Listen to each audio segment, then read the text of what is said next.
বাগানে অনেক বড় বড় গাছেতে পাকা ফল ফলেছে। মালিরা সেই পাকা ফল বিক্রি করার জন্য দিনের বেলা যেমন পাহারা দেয়, রাত্রিবেলা ও নিশাচর পক্ষীদের থেকে রক্ষা করার জন্য নানা রকম বাদ্য বাজনা আওয়াজ দিয়ে নিশাচর পাখিদেরকে উড়িয়ে দেয়। তাহলে কি হবে? পরদিন পাকা ফলটা পেড়ে আর বাজারে বিক্রয় করে অর্থ লাভ করতে পারবে।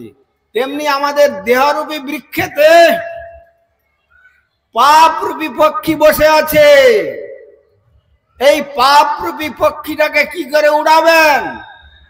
ভাগবতের আসরে বসে, সনাতন ধর্মের আসরে বসে যেমন আওয়াজ দিলে পাখি উড়ে চলে যায়, তেমনি যদি আপনারা সকলে বদন ভরে শ্রী হরিনাম কীর্তন করতে পারেন, তাহলে দেহের থেকে পাপ বিপক্ষী উড়ে চলে যাবে। কোথায় যাবে? বলতে যারা কীর্তন করলো না তাদের মাথায় গিয়ে চেপে বসবে। তাহলে কি আপনারা এই